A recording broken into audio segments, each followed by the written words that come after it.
When a struggling homeless man receives an unexpected lifeline from a wealthy stranger, a no-limit credit card, his life begins to transform.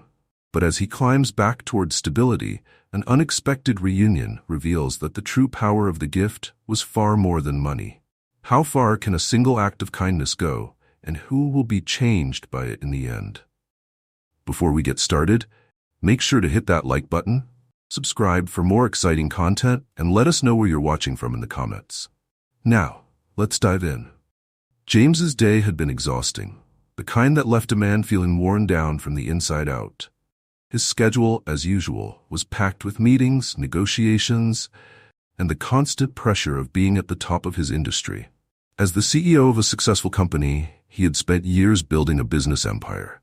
From the outside, it looked like he had everything: a high-rise office, luxury cars, and all the markers of success society valued. But inside, James felt restless, a gnawing sense of dissatisfaction that grew stronger with each passing year. It was late evening when James left the office. The sunset cast a warm orange glow over the city, but he barely noticed. His mind was elsewhere, lost in thoughts about the major deal he had just closed. It was supposed to be the crowning achievement of the year, but instead, it felt hollow. His heart wasn't in it anymore. He wondered how he had come so far only to feel so empty. As James drove through the quieter part of town, his attention was pulled away from his thoughts by something unexpected. At a nearly deserted corner, he saw a man huddled against the wall, clutching a cardboard sign. The man looked disheveled, with clothes that had seen far better days. His face was drawn and tired, with a beard that had clearly gone untended for a long time. The sign simply read, "Hungry, lost, need help." James felt an unusual pull in his chest. Something about the man, his expression, the way he sat so still as if he had given up, struck a chord in James that he couldn't ignore. He knew that feeling all too well, that look of someone who had been written off, who had been judged at a glance. It reminded him of a time in his life when he too had been at the bottom, struggling to find his place in a world that seemed determined to push him aside. Against his usual habits, James slowed the car and pulled over. He rarely stopped in these situations, not because he lacked compassion, but because he had been taught to keep moving forward, to not get entangled in the problems of others. But today felt different. Today, he couldn't just keep driving. James stepped out of the car and approached the man cautiously, unsure of what to say. The man looked up, and for a brief moment, their eyes met. James saw something in those eyes that mirrored his own past, a depth of pain, of weariness, but also a faint glimmer of hope, like a man who hadn't completely given up yet but didn't know how much longer he could hold on. "Are you all right?" James asked, breaking the silence. The man, startled by the question, seemed to hesitate before answering. "I've seen better days," he said, his voice low and rough, like someone who hadn't spoken much in a long time. "Just trying to survive, you know?" James nodded, understanding more than he let on. The man's name was Paul, he learned after a brief exchange. Paul didn't offer much about his past, but it wasn't hard to piece together the story. Life had clearly thrown him more than a few curveballs, and now he was stranded on this corner, forgotten by the world. "You from around here?" James asked, though he knew it didn't really matter. The details of Paul's life weren't what concerned him at that moment. Paul shook his head. "I've been moving around for a while, ended up here a few months back, and things haven't exactly worked out." James took a deep breath. He didn't know what had brought him here, standing in front of a stranger in a part of town he usually passed through without a second thought. But something about Paul's situation, his quiet resignation, stirred something deep inside him. "You remind me of someone I used to know," James said, his voice soft, reflective. "Someone who went through a lot but kept going. I know what it's like to be looked at like you don't belong, like you don't matter." Paul blinked, his expression a mix of surprise and curiosity. He hadn't expected that, especially not from someone like James. To Paul, James represented everything that was out of reach: success, wealth, stability. Yet here he was, speaking to him with a sincerity that caught Paul off guard. James reached into his pocket and pulled out his wallet. Inside was an unlimited credit card, a symbol of the life he had built. He rarely used it himself, preferring to keep it for emergencies or special occasions. But now, without fully understanding why, he felt compelled to offer it to Paul. "Here," James said, handing the card to Paul. "Take this. Get yourself whatever you need, food, a place to stay, anything to get you back on your feet." Paul stared at the card in disbelief, as if it were a trick or a mistake. He shook his head. "I can't take this," he said, his voice trembling slightly. "I don't even know you." "It doesn't matter," James replied. "Just use it. Do what you need to do to get out of this place." Paul hesitated, looking down at the card and then back at James. "Why are you doing this?" he asked, his voice barely above a whisper. James paused for a moment, considering his response. "Because I know what it's like to be where you are. And sometimes, all it takes is someone giving you a chance." With that, James turned and walked back to his car, leaving Paul standing there, still clutching the credit card as if it might vanish at any moment. James didn't look back as he drove away, but the image of Paul stayed with him. He couldn't help but wonder if his small gesture would make a difference, if it would help Paul reclaim some part of his life that had been lost. As James disappeared into the night, Paul stood alone on the street corner, the weight of the card in his hand both exhilarating and terrifying. He wasn't sure what to make of it yet, but deep down, something told him that this was more than just a random act of kindness. This was a turning point, a chance to start over, if he was brave enough to take it. Paul stood frozen on the corner for what felt like an eternity, staring down at the shiny, sleek credit card that James had handed him. The reality of his situation, the weight of the gesture, seemed too surreal to process. Paul had been on the streets long enough to know that such things didn't just happen. Strangers didn't stop, didn't care. People walked past him every day, their eyes sliding over him like he was invisible. He had gotten used to it, the feeling of being nothing more than a blur in the background of other people's lives. But today, something had changed. His mind raced with 100 questions, none of them having easy answers. Why would a man like James, a man who clearly had everything going for him, stop for someone like Paul? Why would he give him, of all people, something as valuable as this card? It wasn't just the money. It was the freedom it represented. With that card, Paul could do anything. He could eat a meal that wasn't scavenged or handed out at a shelter. He could stay in a bed that wasn't on the hard ground or a cheap mattress in a crowded room. But as much as the opportunity seemed like a gift, it also terrified him. A part of Paul, deep down, had grown used to the life he lived. Not comfortable with it, but familiar. There was a certain predictability in the struggle, a rhythm to surviving on the margins. The fear of failing again, of getting his hopes up only to watch them crumble once more, gnawed at him. He hadn't always been this way. There was a time, long before life took its toll, when Paul had a home, a job, and a sense of purpose. But over the years, one misstep after another had led him down a path he never anticipated. He had lost his job during an economic downturn, then his home, and eventually his dignity. Without any family to turn to and no support system, he found himself spiraling, unable to claw his way back up. What started as a temporary setback turned into years of struggle. The years on the street had hardened him. He learned quickly that the world was not kind to people like him, people who didn't fit neatly into society's expectations. He had grown used to being ignored, judged, and dismissed. And he had come to expect nothing from anyone. But James's gesture was different. It wasn't just the material help. It was the way he had looked at Paul, not with pity or disgust, but with a kind of recognition, as if he truly understood.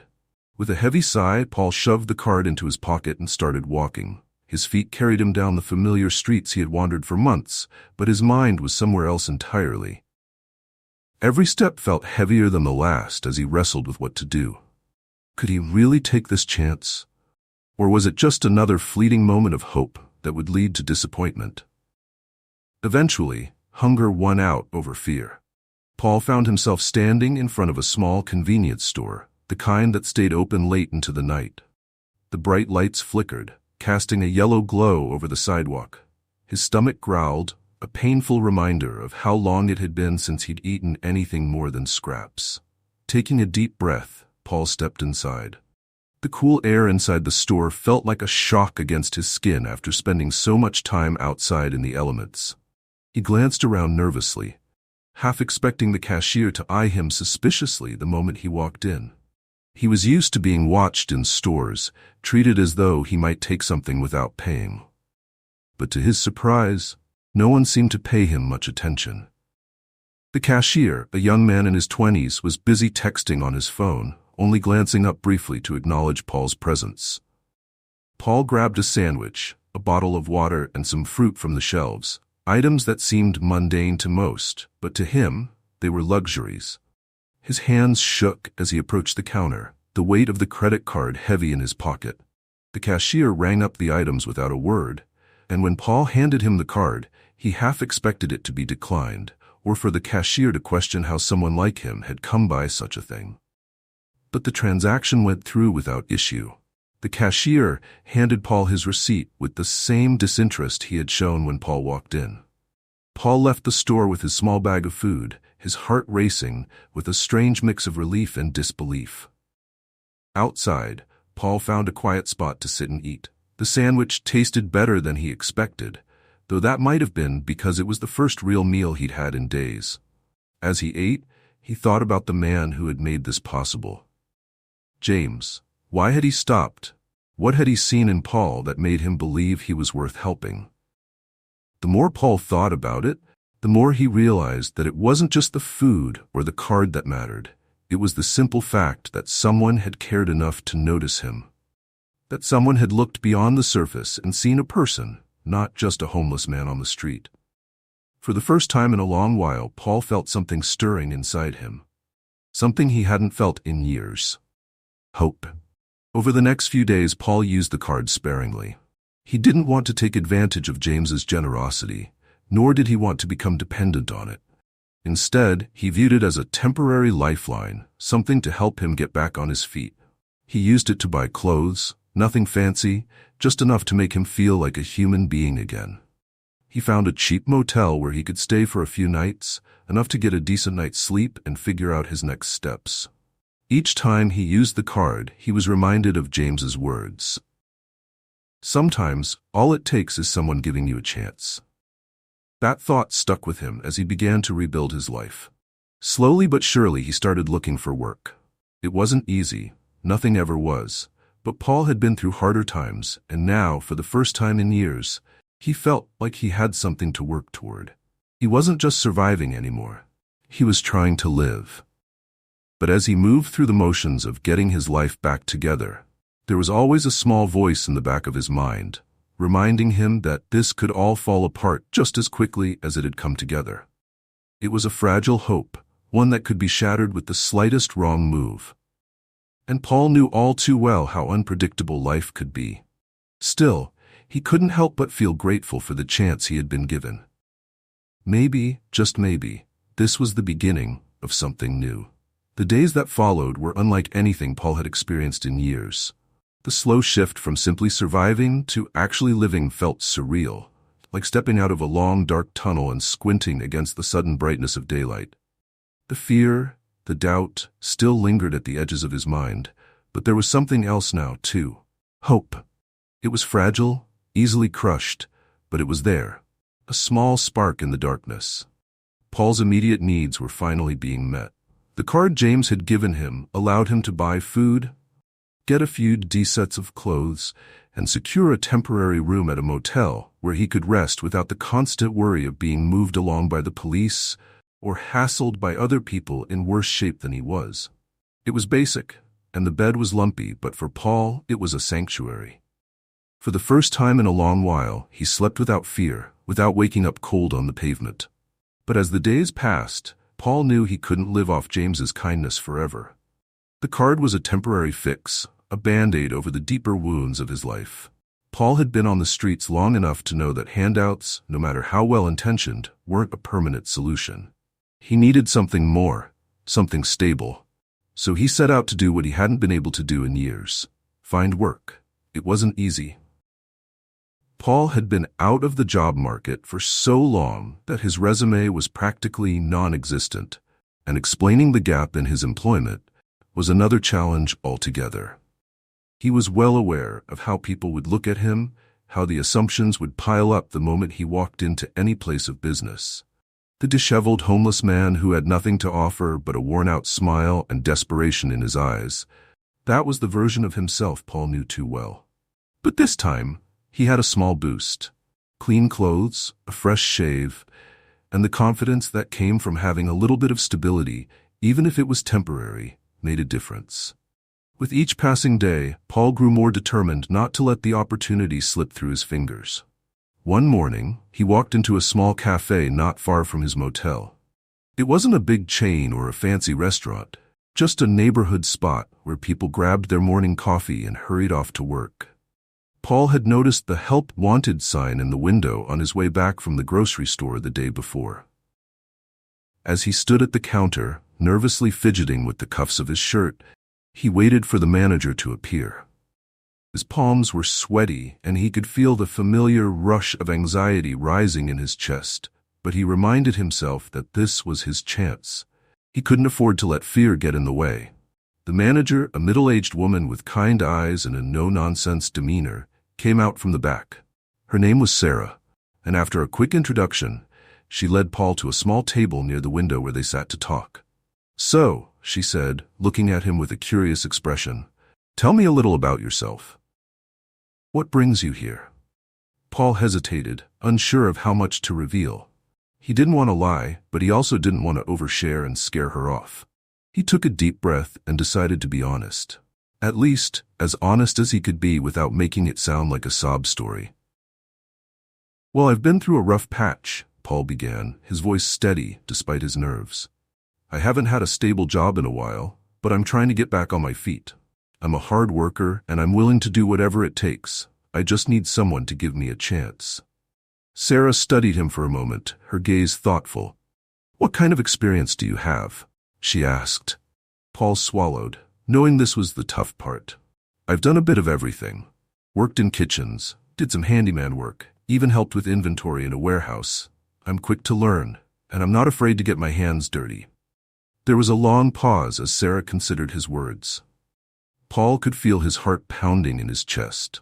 He had been through so many rejections over the years that he was almost bracing himself for the inevitable. The polite decline, the excuse about needing someone with more experience, or worse, the silent judgment he was all too familiar with. But then Sarah surprised him. "We can always use an extra pair of hands around here," she said, her voice kind but firm. "The job's not glamorous, and the pay's nothing to write home about, but if you're willing to work hard, I can give you a shot." Paul blinked, barely able to believe what he was hearing. "Really?" he asked, his voice a mix of disbelief and gratitude. Sarah smiled. "Really. We'll start you on a trial basis, see how it goes. Come in tomorrow morning, and we'll get you set up." Paul walked out of that cafe with a weight lifted from his shoulders. It wasn't a high-paying corporate job, nor was it the kind of work that would make him rich. But it was honest work, and more importantly, it was a step in the right direction. For the next few weeks, Paul threw himself into the job.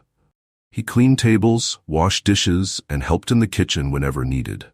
It wasn't glamorous work by any means, but it was work, and Paul was grateful for every minute of it. He woke up early each morning, eager to prove himself.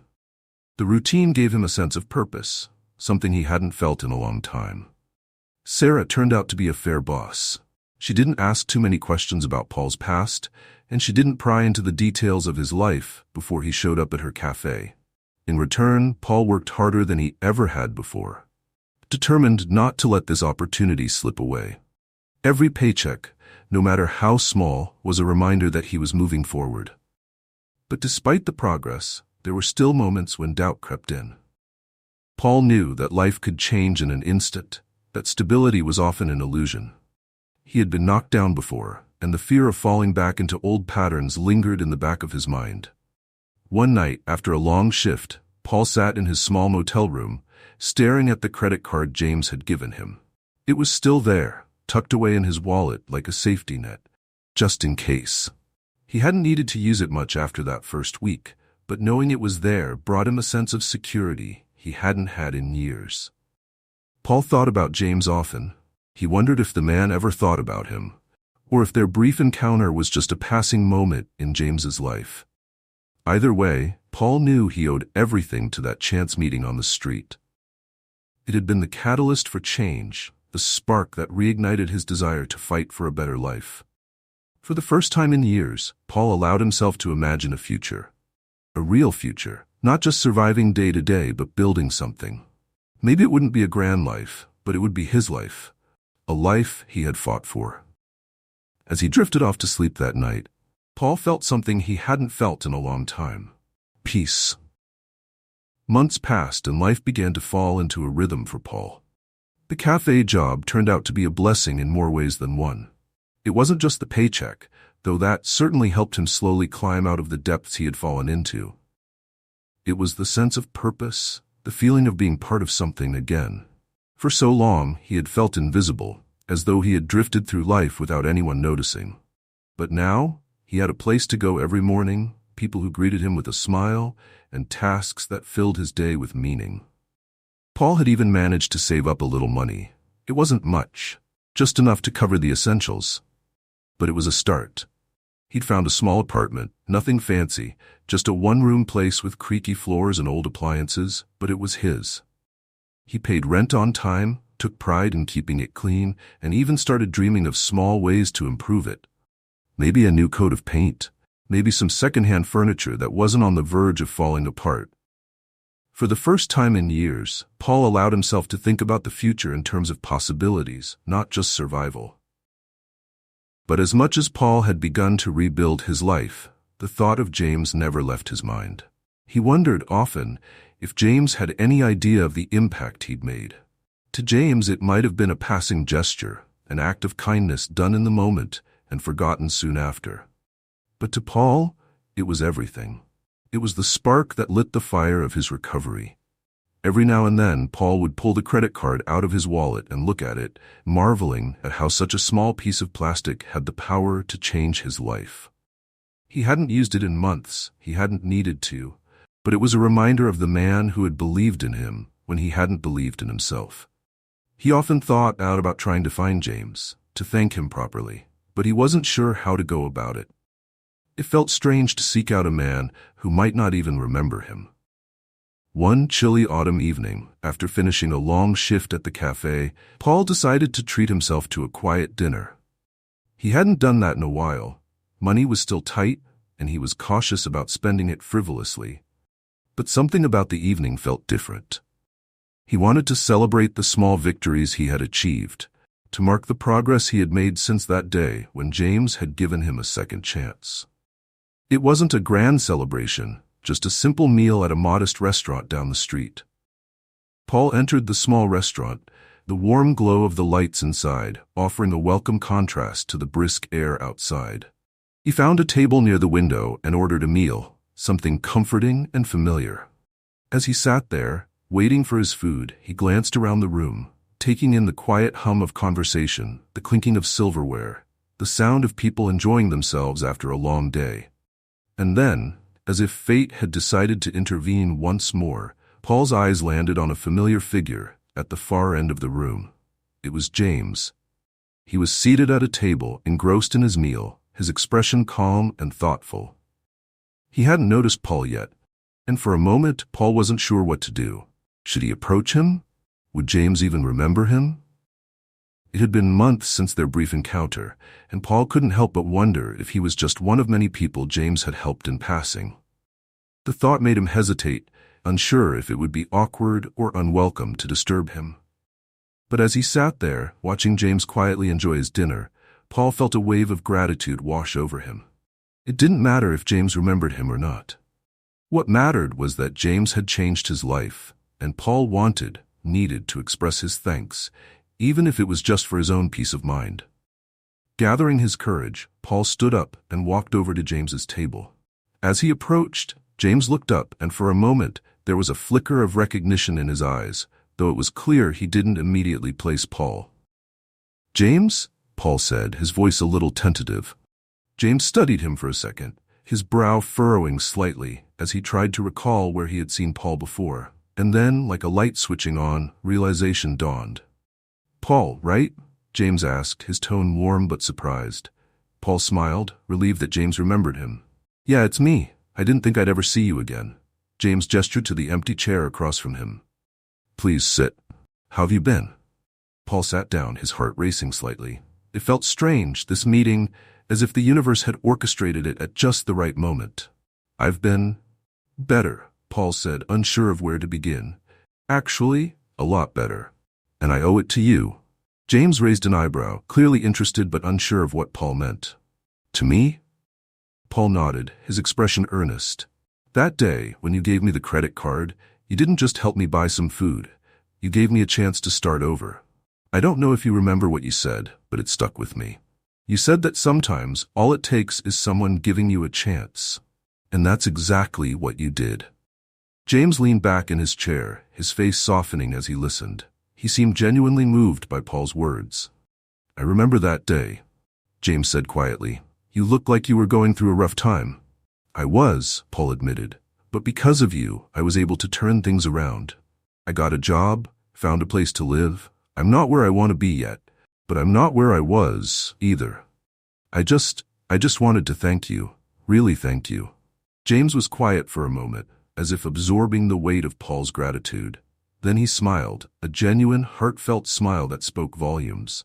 You did all the work, Paul. I just gave you a little push. Paul shook his head, feeling a lump rise in his throat. No, it was more than that. I don't think you realize how much it meant to me. When you're at the bottom, when you feel like the whole world has given up on you, even a small act of kindness can change everything. James nodded, his expression thoughtful. I'm glad I could help, he said. But like I said, you're the one who made the changes. I just saw someone who needed a break, that's all. The two men sat there for a while, talking about the months that had passed since their first meeting. Paul told James about his job at the cafe, about how he had slowly rebuilt his life one step at a time.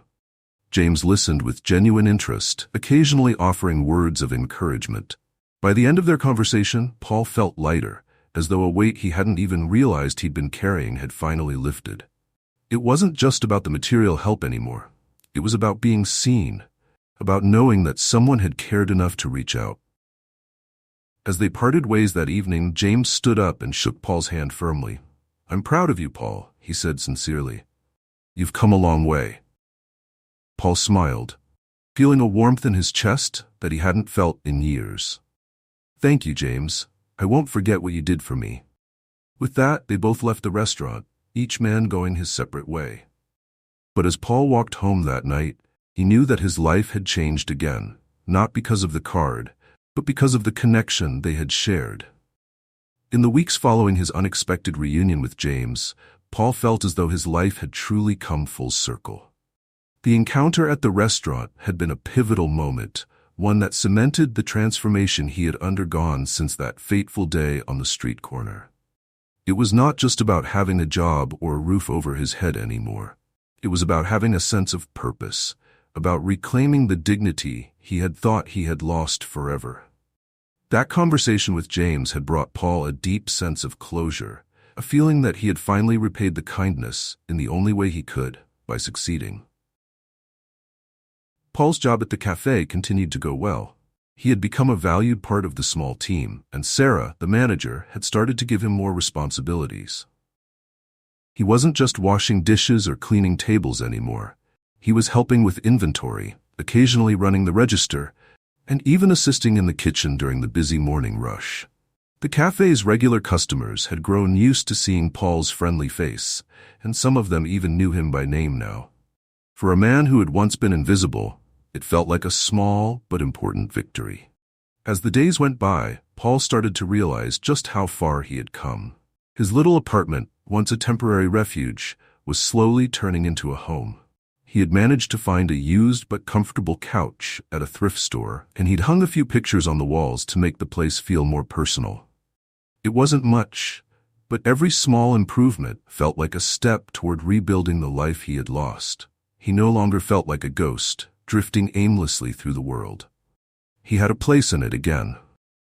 One evening, Paul sat at his small kitchen table, looking through a few job listings in the local paper. He was considering applying for a second part-time job to save more money and maybe move into a better apartment down the line. But as he scanned the ads, something in his mind shifted. For so long he had been focused on survival. on making enough money to keep a roof over his head and food on his table. Now he realized he had the luxury of thinking beyond just surviving. He wanted to do more. Paul thought about James again, as he often did, and the impact that one act of kindness had had on his life. Without James, Paul might still be on that street corner, invisible and forgotten. That thought stirred something deep inside him, a desire to pay it forward. He had been given a second chance, and now he wanted to be the one to offer that chance to someone else. The next morning, after his shift at the cafe, Paul decided to take a walk through the part of town he had once called home. It was a familiar area, a place where he had spent countless nights trying to find shelter, trying to stay warm. As he walked the streets, he noticed things he hadn't before. Small details about the people who still lived there, about the way the city seemed to forget them.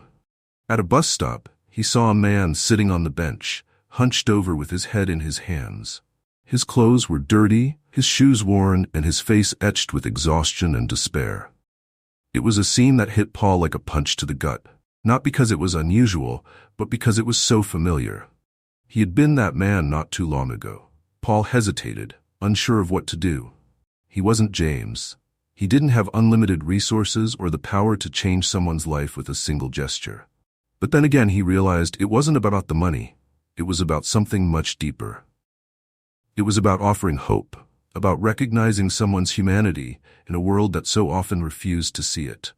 With his heart pounding in his chest, Paul approached the man. "Hey," he said gently, careful not to startle him. The man looked up, his eyes weary and suspicious. Paul could see the layers of hardship in those eyes, the way life had worn him down. "You all right?" Paul asked, echoing the same words James had once said to him. The man blinked, clearly not expecting the question. He didn't respond at first, but after a few moments he shook his head. "Not really," he admitted, his voice hoarse, "just trying to figure things out." Paul nodded, understanding exactly what the man meant. He didn't pry into the man's life, didn't ask how he had ended up there. It wasn't necessary. Paul knew better than anyone that the details didn't matter as much as the fact that this man, like him, needed someone to see him. "I've been where you are," Paul said quietly, his tone filled with empathy. "I know what it's like to feel like you're stuck, like no one cares. But it gets better, I promise." The man looked at Paul, skepticism in his eyes. "I don't know, man. I've heard that before." Paul didn't blame him for the doubt. He remembered all too well how hard it was to believe in anything when you were down that far. But Paul also knew that sometimes, all it took was someone showing you that there was a way out. "Here," Paul said, reaching into his wallet. He didn't have a credit card like the one James had given him, but he had something else. He pulled out a few bills, nothing extravagant, just enough for the man to buy himself a meal and maybe a warm place to stay for the night. "It's not much," Paul said, handing the money to the man, "but it's a start. Take it and do what you need to do. Get back on your feet." The man stared at the money for a moment, clearly conflicted. "Why are you doing this?" he asked, his voice filled with the same disbelief that Paul had once felt. Paul smiled, the answer coming easily to him now. "Because someone did it for me once, and it changed everything." The man hesitated, then slowly took the money, his expression softening just a little. "Thanks," he said, his voice barely above a whisper. Paul nodded, feeling a deep sense of satisfaction settle in his chest. It wasn't about the money. It was about the connection, about showing someone that they mattered, that their life was worth something. As Paul walked away, he felt lighter than he had in years. He had come full circle, from being the man who needed help to being the one offering it. And in that moment, he realized that this act of kindness, of paying it forward, was the true meaning of success. A few days later, Paul received an unexpected message from Sarah. She had heard from a friend that a new position was opening up at a local shelter, one that worked with people who were trying to get back on their feet. The position wasn't glamorous, and it certainly wouldn't pay more than his cafe job, but it was a chance to help people in a meaningful way, to be the person who offered hope when it was needed most. Paul didn't hesitate. He applied for the job, knowing deep down that this was what he was meant to do. And when he got the call offering him the position, Paul smiled. He had come a long way from that street corner, from the man who had once believed that no one saw him. Now he had the chance to see others, to help them the way James had helped him. Life had come full circle, and in that circle, Paul had found his true purpose. Thanks for joining us. If you enjoyed this story, don't miss the next one. Click on the video now to watch. We appreciate your support, and we'd love to hear your thoughts in the comments.